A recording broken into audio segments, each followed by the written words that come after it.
हरे कृष्णा कृष्णा कृष्णा हरे हरे, हरे राम राम राम राम। जय जय श्री राधा गोविंद देव भगवान की जय। जय जय जय जय गौर निताय। जय श्री प्रभुपाद की जय। आज के प्रसंग में बता रहा हूँ द्रौपदी और कृष्ण की वार्ता। 18 दिनों के महाभारत के महायुद्ध ने द्रौपदी को 80 वर्ष की स्त्री के समान थका दिया था।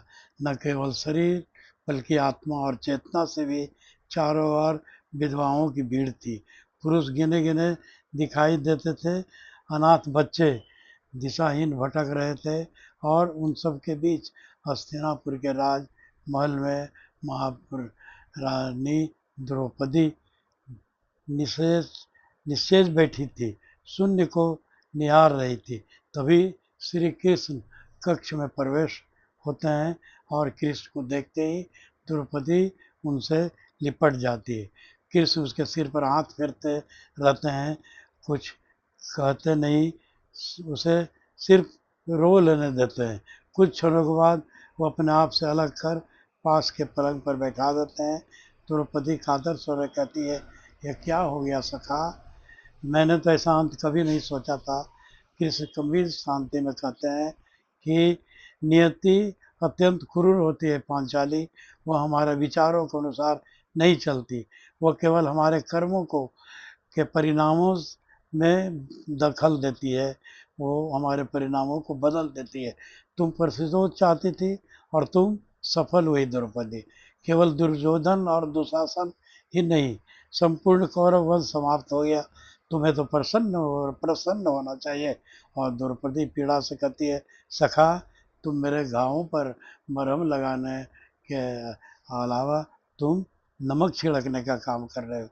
कृष्ण कहते हैं, कृष्णा नहीं द्रौपदी, मैं तुम्हें सच से परिचित कराने आया हूँ। हम अपने कर्मों के दुर्गामी परिणाम पहले नहीं देख पाते, और जब ये सामने आते हैं तब उन्हें रोकने का कोई उपाय नहीं रहता। द्रौपदी कातर स्वर में कहती, तो क्या इस युद्ध की पूर्ण उत्तरदायित्व मेरा ही है कृष्ण? अगर आपको कृष्ण नहीं, द्रौपदी स्वयं को इतना महत्वपूर्ण नहीं समझो, किंतु यह सत्य है, यदि तुम अपने कर्मों में थोड़ी सी भी दूरदर्शिता रखती तो इतना तुम्हें कष्ट नहीं होता है। मैं क्या कर सकती सखा, कृष्ण ने धीमे किसी स्पष्ट समय कहा, तुम बहुत कुछ कर सकती थी। जब तुम्हारा कर्ण के साथ स्वयंवर था तो कर्ण के साथ अपमान करना, ये उस प्रतियोगिता में उसे भाग लेने से हटा देना।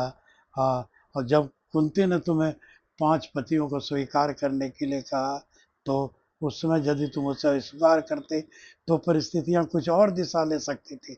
और फिर अपने महल में दुर्योधन से यह कहकर कि अंधे का पुत्र तो अंधा ही होता है, यदि यह वाक्य नहीं कहा गया होता तो चिरहरण की वह विभीषिका स्वतः घटित न होती। कृष्ण क्षणभर रुकते हैं, फिर कहते हैं, द्रौपदी हमारे शब्द ये हमारे कर्म होते हैं, और हर शब्द को बोलने से पहले और तौलना चाहे अनिवार्य है, क्योंकि शब्दों के दुष्परिणाम केवल बोलने वाले को ही नहीं, पूरे परिवेश को दुख और विनाश में झोंक देते हैं।